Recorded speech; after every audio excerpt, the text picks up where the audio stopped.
Hello welcome back to my channel. ഇന്ന് ഞാൻ വന്നിരിക്കുന്നത് ഇതുവരെ ആരും ട്രൈ ചെയ്യാത്ത ഒരു ഹെൽത്തി ആയിട്ടുള്ള ബ്രേക്ക്ഫാസ്റ്റ് റെസിപ്പിയും പിന്നെ അതിന് ബെസ്റ്റ് കോംബോ ആയിട്ടുള്ള ഒരു തക്കാളി ചട്നിയുടെ റെസിപ്പിയുമായിട്ടാണ് ഇന്ന് ഞാൻ വന്നിരിക്കുന്നത്. വളരെ പെട്ടെന്ന് തന്നെ തയ്യാറാക്കിയെടുക്കാം. നമ്മൾ വീട്ടിലുള്ള സാധനങ്ങൾ കൊണ്ട് തയ്യാറാക്കിയെടുക്കാൻ പറ്റുന്ന വളരെ ടേസ്റ്റി ആയിട്ടുള്ളൊരു ബ്രേക്ക്ഫാസ്റ്റ് റെസിപ്പിയാണ്. അപ്പോൾ നമുക്കിത് എങ്ങനെയാണ് തയ്യാറാക്കിയെടുക്കുന്നതെന്ന് നോക്കാം. അപ്പോൾ നമുക്ക് വീഡിയോയിലേക്ക് പോകാം. അപ്പോൾ ആദ്യം നമുക്കൊരു പാൻ വെച്ച് കൊടുക്കാം. മീഡിയം ഫ്ലെയിമിൽ വെച്ച് കൊടുത്തിട്ട് പാൻ ഒന്ന് ചൂടാകുമ്പോൾ ഇതിലേക്ക് 2 ടേബിൾ സ്പൂൺ വെളിച്ചെണ്ണ ഒഴിച്ച് കൊടുക്കാം. വെളിച്ചെണ്ണ നന്നായിട്ട് ചൂടായി കഴിഞ്ഞാൽ പിന്നെ നമുക്കിതിലേക്ക് ഒരു 3 നല്ല പഴുത്ത തക്കാളി കട്ട് ചെയ്തതാണ്, അത് നമുക്കിതിലേക്ക് ഇട്ട് കൊടുക്കാം. തക്കാളിയും കൂടി ഇട്ട് കൊടുത്തതിന് ശേഷം പിന്നെ ഒരു സാധാ എരിവുള്ള 3 പച്ചമുളക് ഇട്ട് കൊടുക്കുന്നുണ്ട്. നിങ്ങൾക്ക് എരിവ് കുറഞ്ഞ പച്ചമുളകാണെങ്കിൽ ഒരു 5 പച്ചമുളകൊക്കെ ഇട്ട് കൊടുക്കാം കേട്ടോ. അപ്പോൾ ഇതാ പച്ചമുളക് ഇട്ട് കൊടുത്തിട്ടുണ്ട്. ഇനി നമുക്ക് ഒരു ഇഞ്ച് നീളത്തിലുള്ള ഒരു കഷ്ണം ഇഞ്ചി ഒന്ന് 2-3 പീസാക്കിയതാണ്, അതിട്ട് കൊടുക്കാം. പിന്നെ ഒരു 4 അല്ലി വെളുത്തുള്ളി ഇട്ട് കൊടുക്കാം. ഇതെല്ലാം കൂടി ഇട്ട് കൊടുത്തതിന് ശേഷം നന്നായിട്ടൊന്ന് ഇളക്കി കൊടുക്കാം. ഈ തക്കാളി ഈ എണ്ണയിൽ കിടന്ന് നന്നായിട്ടൊന്ന് വഴന്ന് ഒന്ന് വെന്ത് കിട്ടണം. അപ്പോൾ തക്കാളി നല്ല സോഫ്റ്റ് ആവുന്നത് വരെ നമുക്കൊന്ന് ഇളക്കി കൊടുക്കാം.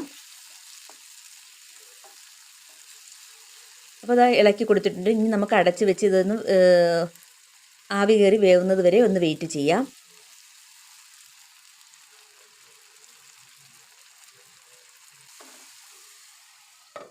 അപ്പോൾ 2 മിനിറ്റ് നമുക്കിതൊന്ന് അടച്ച് വെക്കാം.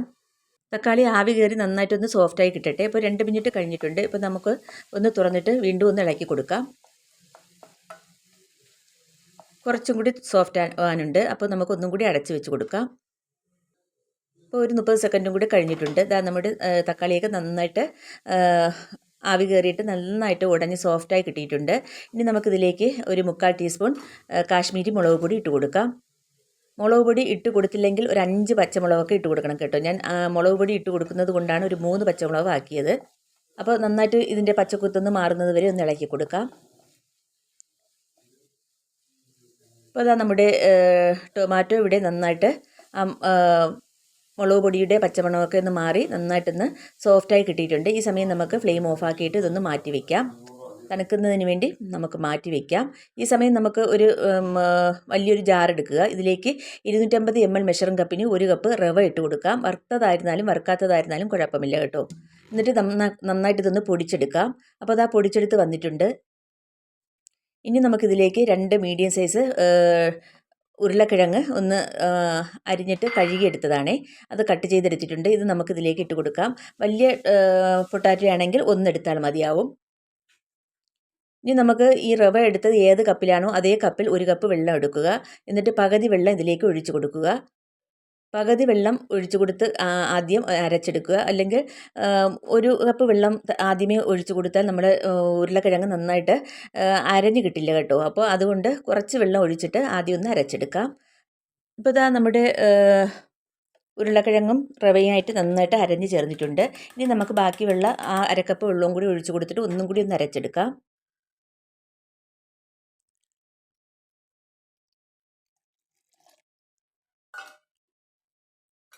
അപ്പോൾ ഇതാ നമ്മുടെ റവയും ഉരുളക്കിഴങ്ങും നന്നായിട്ട് അരഞ്ഞ് ചേർന്നിട്ടുണ്ട്.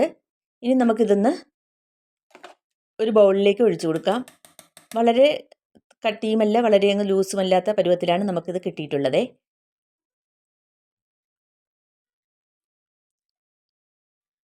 ഇനി നമുക്കിതിലേക്ക് കുറച്ച് ഉപ്പും കൂടി ഒഴിച്ചു കൊടുക്കാം.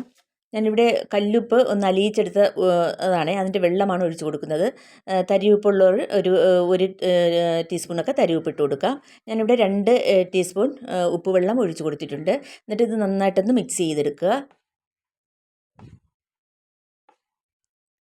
അപ്പോൾ നന്നായിട്ട് നമ്മുടെ മാവും ഉപ്പുമായിട്ട് നന്നായിട്ട് യോജിച്ച് വന്നിട്ടുണ്ട്. ഇനി നമുക്ക് അടച്ച് വെച്ചിട്ട് 10 മിനിറ്റ് ഒന്ന് റെസ്റ്റ് ചെയ്യാൻ വയ്ക്കാം. റവയെല്ലാം ഒന്ന് കുതിർന്ന് ഒന്ന് സോഫ്റ്റായി കിട്ടട്ടെ.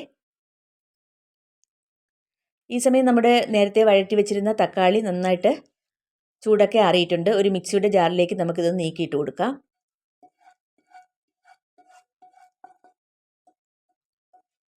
അപ്പോൾ തക്കാളി മിക്സിയുടെ ജാറിലേക്ക് ആക്കി കൊടുത്തിട്ടുണ്ട്.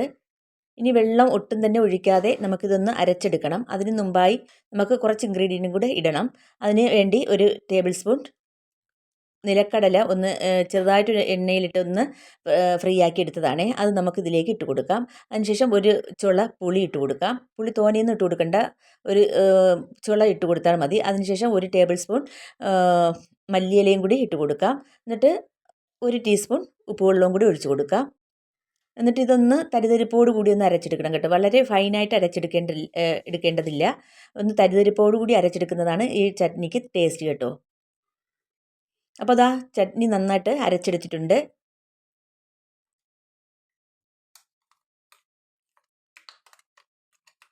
നന്നായിട്ട് നല്ല കറക്റ്റ് തിക്നെസ്സായിട്ട് കിട്ടിയിട്ടുണ്ട്. നല്ല ടേസ്റ്റാണ് കേട്ടോ ഈ ചട്നിക്ക്. ഇത് നമുക്കൊരു ബൗളിലേക്ക് മാറ്റി കൊടുക്കാം. ചെറിയ തരിതരിപ്പോട് കൂടിയാണ് ഞാൻ അരച്ചെടുത്തത്. അതാണ് ഈ ചട്നിക്ക് ടേസ്റ്റ്. നന്നായിട്ടങ്ങ് അരച്ചെടുക്കേണ്ട ആവശ്യമില്ല. അപ്പോൾ അതാ നോക്കിയേ, നമ്മുടെ ചട്നി ഇവിടെ റെഡി ആയിട്ടുണ്ട്. ഇത്തിരി ഉപ്പിൻ്റെ കുറവുണ്ടായിരുന്നു. ഒരു 1/4 ടീസ്പൂൺ ഉപ്പുവെള്ളവും കൂടി ഒഴിച്ചു കൊടുത്തു. എന്നിട്ട് നന്നായിട്ട് ഇതൊന്ന് മിക്സ് ചെയ്തു. നമ്മുടെ അടിപൊളിയായിട്ടുള്ള തക്കാളി ചട്നി ഇവിടെ റെഡിയായേ. ചെറിയ തരിതരിപ്പോട് കൂടിയാണ് ഞാനിത് അരച്ചെടുത്തിട്ടുള്ളത്. ഇത് നമുക്കങ്ങ് മാറ്റി വയ്ക്കാം. അടുത്തതായി നമുക്ക് റെസ്റ്റ് ചെയ്യാൻ വെച്ചിരുന്ന മാവ് എടുക്കാം. അപ്പോൾ ഇതാ നമ്മുടെ മാവ് നന്നായിട്ട് ആ റവയൊക്കെ ഒന്നും കൂടി ഒന്ന് സോഫ്റ്റായി കിട്ടിയിട്ടുണ്ടേ.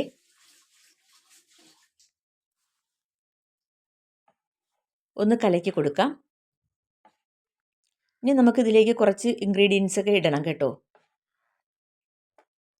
ഉപ്പ് ശകലം കുറവുണ്ട്. ആദ്യം നമുക്ക് ഇൻഗ്രീഡിയൻസ് ഒക്കെ ഇട്ട് കൊടുക്കാം. ഒരു മീഡിയം സൈസ് സവാള ചെറുതായിട്ട് കൊത്തിയരിഞ്ഞതാണേ. അതുപോലെ തന്നെ ഒരു മീഡിയം സൈസ് ക്യാരറ്റ് ചെറുതായിട്ട് കൊത്തിയരിഞ്ഞത്, 2 പച്ചമുളക് ചെറുതായിട്ട് അരിഞ്ഞത്, ഒരു പീസ് ഇഞ്ചി ചെറുതായിട്ട് കൊത്തിയരിഞ്ഞത്,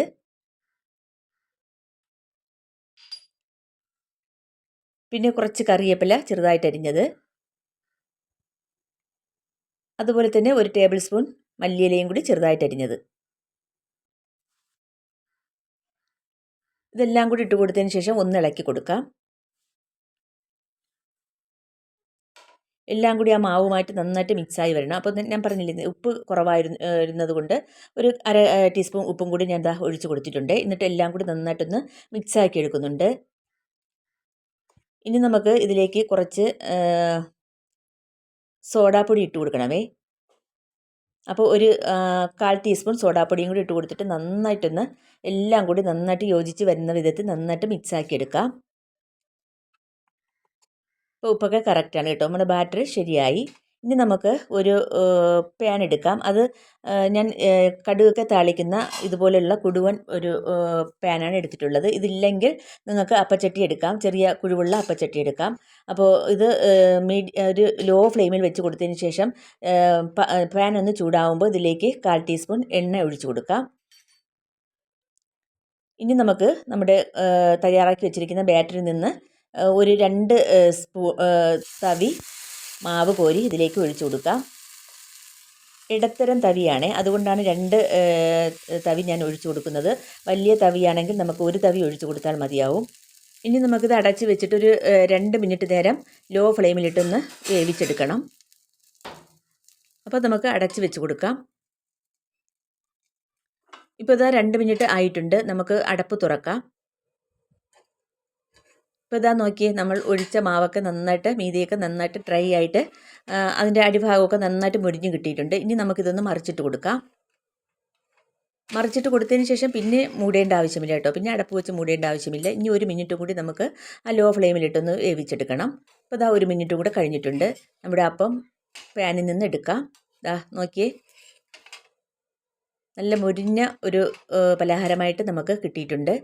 ഇത് നമുക്കൊരു പാത്രത്തിലേക്ക് വെച്ച് കൊടുക്കാം. ഇതുപോലെ തന്നെ രണ്ടാമതും നമുക്കൊന്ന് ചുട്ടെടുക്കാം. ആദ്യം 1/4 ടീസ്പൂൺ എണ്ണ ഒഴിച്ചു കൊടുക്കുക. ഇതിലേക്ക് 2 തവി മാവ് കോരി ഒഴിച്ചു കൊടുത്തിട്ട് അടച്ച് വെച്ച് ലോ ഫ്ലെയിമിൽ വെച്ച് 2 മിനിറ്റ് ഒന്ന് വേവിച്ചെടുക്കുക. 2 മിനിറ്റ് കഴിഞ്ഞാൽ പിന്നെ ഇത് നമുക്ക് മറിച്ചിട്ട് കൊടുക്കാം. പിന്നെ 1 മിനിറ്റ് കൂടെ കഴിഞ്ഞാൽ നമുക്ക് പാനിൽ നിന്ന് എടുക്കാവുന്നതാണ്. ഇതുപോലെ തന്നെ ബാക്കിയുള്ള എല്ലാ പലഹാരങ്ങളും നമുക്ക് ചുട്ടെടുക്കാം.